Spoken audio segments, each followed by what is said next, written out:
A editora Árvore da Vida apresenta Alimento Diário. Série Gênesis, o princípio. Livro 6. Deus pode contar com você? Autor Pedro Dong.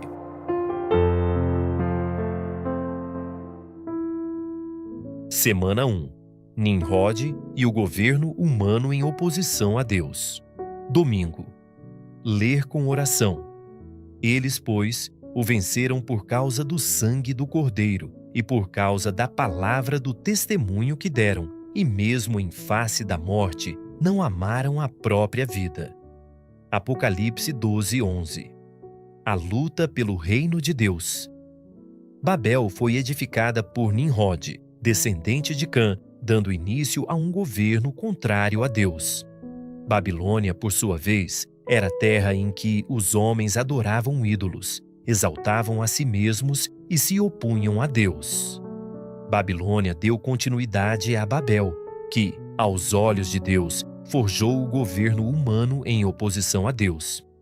Além disso, Nabucodonosor, rei da Babilônia, é identificado como uma figura de Satanás. Foi o exército da Babilônia que destruiu a cidade santa de Deus, o templo santo, e levou cativo o povo e os utensílios da casa de Deus. Em Apocalipse lemos que a igreja apóstata é chamada de Babilônia, a Grande, conforme lemos: veio um dos 7 anjos que tem as 7 taças e falou comigo, dizendo: vem, mostrar-te-ei o julgamento da grande meretriz que se acha sentada sobre muitas águas, com quem se prostituíram os reis da terra, e, com o vinho de sua devassidão, foi que se embebedaram os que habitam na terra. Na sua fronte achava-se escrito um nome, um mistério: Babilônia, a Grande, a mãe das meretrizes e das abominações da terra. 17, 1, 2 e 5. Esses versículos fazem referência à igreja no período da igreja em Tiatira, descrita no capítulo 2 de Apocalipse, a qual se tornou essa mulher, a grande Babilônia, a mãe das meretrizes e das abominações da terra. Em Apocalipse 18, também lemos: então exclamou com potente voz, dizendo: caiu, caiu a grande Babilônia e se tornou morada de demônios, covil de toda espécie de espírito imundo e esconderijo de todo gênero de ave imunda e detestável. Versículo 2. Aquilo que começou com Nimrod teve sua consumação revelada nos versículos acima. Babilônia se opõe a Deus e a seu povo, mas o Senhor está levantando sua igreja, que será sua habitação para todo o sempre como tabernáculo de Deus. Isso ocorrerá primeiramente durante o milênio, quando Cristo reinará por 1000 anos com seus vencedores, conforme lemos: bem-aventurado e santo é aquele que tem parte na primeira ressurreição. Sobre esses, a segunda morte não tem autoridade. Pelo contrário, serão sacerdotes de Deus e de Cristo, e reinarão com ele os 1000 anos. Apocalipse 20, 6. Os vencedores, isto é, o filho varão, vencerão a luta contra Satanás.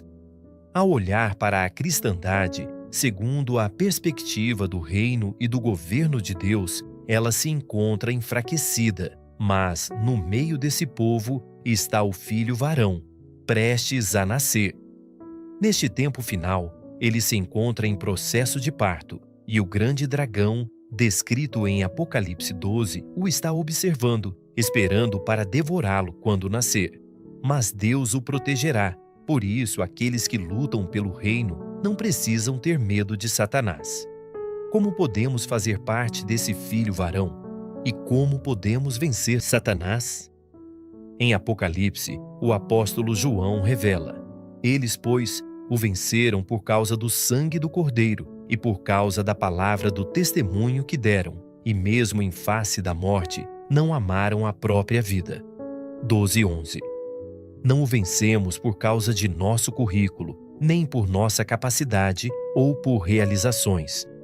Precisamos reconhecer que somos apenas pecadores que chegaram à presença de Deus unicamente por causa do sangue do Cordeiro. Além disso, nossa luta, serviço e viver são sustentados pela palavra.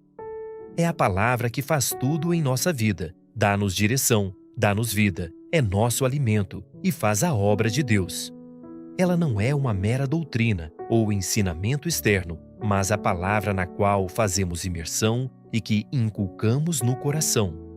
Por fim, para vencer o diabo, mesmo em face da morte, não vamos amar nossa própria vida. Esse é o espírito dos valentes de Davi que adquirimos neste tempo final.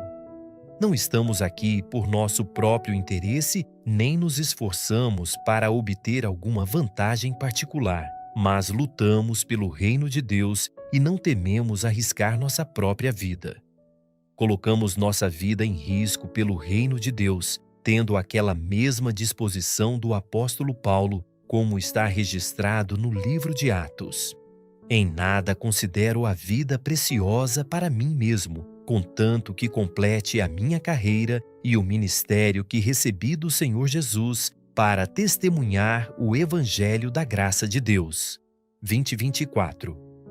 Como Paulo, despenderemos nossa vida pregando o Evangelho do Reino. Por isso, o Senhor está levantando um grupo de guerreiros que lutam pelo reino. Vamos implantar o reino de Deus em toda a terra, envergonhar Satanás e trazer a bênção às pessoas. Agora anote conforme o que você recebeu na leitura de hoje: a luz na palavra, a direção, a admoestação. Ore e faça um grito de guerra com base nesses itens para que a palavra profética seja sedimentada em seu coração. Esperamos você amanhã para mais uma leitura do Alimento Diário. Baixe e desfrute do nosso aplicativo EAD Play, disponível na Play Store e App Store.